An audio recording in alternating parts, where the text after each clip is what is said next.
Hi, everybody. I'm Brittany Lewis, a breaking news reporter here at Forbes. Joining me now is Congressman Mike Levin. Congressman, thank you so much for joining me once again. Good to be with you as always, Brittany. Thank you.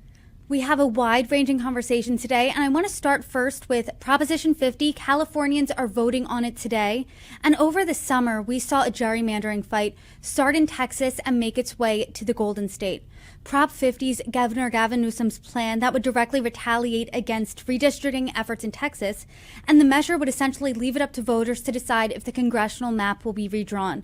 And the maps in Texas have the potential to flip 5 blue seats red. And this Prop 50 map would have the potential to flip 5 red seats blue. It would directly counteract that Texas map. So to start off the conversation, what are your thoughts on Prop 50? Well, honestly, Brittany, I don't love any of this. I wish we didn't need to do this, but I also live in the real world, and I know that, California had a decision to make after Texas went down the road of extreme gerrymandering, and I think that we really have no choice but to pass Prop 50 to have any shot at fair representation. I will tell you that in Congress, I actually voted twice to make independent redistricting the law of the land nationwide, and I would gladly vote to do so again. I do think, though, that what we saw with Texas, and I think in other places as well, potentially, is fundamentally different than what is happening in California. In California, we're actually going to the voters, up or down vote on the map itself, and done in adherence with the Voting Rights Act.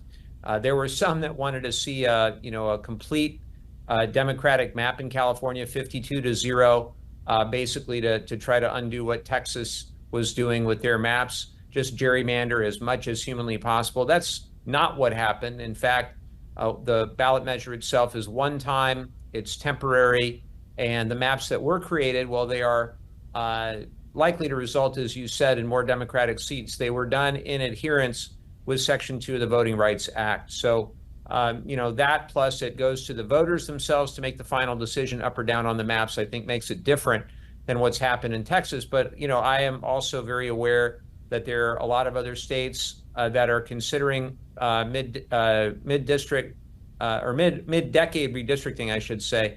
And I think it's really got to come to an end. And we, I hope after all of this, we'll realize the best thing to do for the country is to have fully independent redistricting across the United States. That's certainly what I would support. And gerrymandering, as I'm sure you know, it's not a Republican problem solely, not a Democrat problem solely. Is the objection here that gerrymandering is happening mid-decade? Because other states like Illinois have been gerrymandered worse than Texas. I want to read some stats from Illinois. In November 2024, 46% of voters in the state voted Republican, but only 3 out of their 17 seats in the House are Republican. What's the gripe here with Texas? Is it that it's happening mid-decade? Yeah, I think that's the particularly unique and egregious aspect of it. And I don't like gerrymandering wherever it has happened in the past. And I don't like the fact that we have to do this in California at all. As I said, I support independent redistricting, and I hope we can get back to that. But when you had the President of the United States go to the governor of Texas and say, find me 5 seats, which is what happened here, then it created this chain reaction all around the country, just like the administration is now pressuring the Indiana legislators to try to find 2 seats there, et cetera, et cetera. So it's really unfortunate that we're in this position, but I am very pleased by the fact that the average person here in California has recognized the need for fair representation and to stand up against what we're seeing across the country in different areas, and also at a time when California really seems to just be a punching bag for this administration, where they're coming after our funding, where they really just seem to hold a grudge against California for whatever reason. And I think it's incumbent on California to stand up in this moment for fair representation, and that's exactly what we're going to do tonight. Do you think, though, then California Republicans are getting fair representation here? Are they just getting the short end of the stick? Because I know people were upset for Texas Democrats with this gerrymandering fight, but what do you think of California Republicans? Because technically, because it is such a huge state, California does have the most Republican voters in this country. I totally get it. As I said at the beginning, I don't like any of this. I wish we didn't need to do it. But again, California was presented with a choice given the egregious actions of the Trump administration, which either was to roll over in the corner and play dead, and act as though this didn't happen in Texas and in other places, or to stand up and try to level the playing field. And that's what we're doing. We're standing up and we're leveling the playing field. I don't like any of it, to be honest with you. As I said, I don't think this is the right move for the country long term. We have to get back to independent redistricting, get the politics out of it. It's one of those pernicious things about our political process where it benefits the incumbents and it's very hard to change. It's very similar in that way to the campaign finance system that needs dramatic change as well. Or the fact that, there's all kinds of little rules that benefit incumbents, like even the fact that, members of Congress got paid last Friday during a government shutdown unless they wrote the House administration saying not to pay us, which I did. I know many of my colleagues took the paycheck while their staff got nothing. So, it's tough to change rules, Brittany, when those rules help the people who are in office. And that's ultimately where we need, I think, a meeting of the minds. We need to hold hands and jump and do things that may not always be in our short-term self-interest, but are in the long-term good of the nation.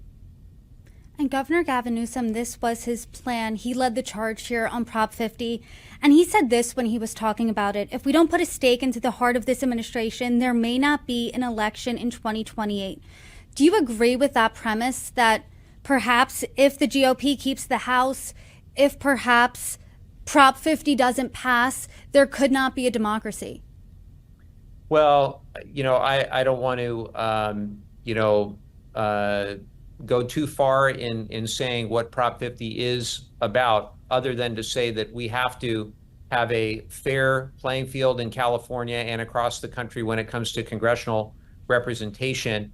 And we have to make sure that we have free and fair elections in 2026 and in 2028.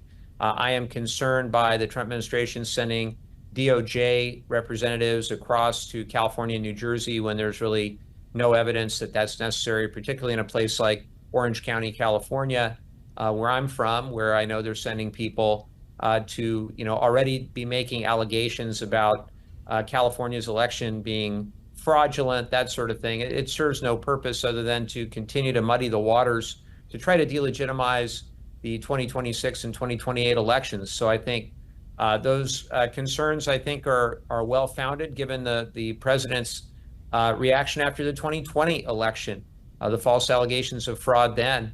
I think we have to be very clear-eyed about this whole thing, Brittany. We have to make sure that we stand up for a free and fair election tonight, which it will be, a free and fair election next November, and then on to free and fair elections in 2028. And I hope that rather than just do whatever Donald Trump says, there are Republicans across this country who will want to stand for free and fair elections as well.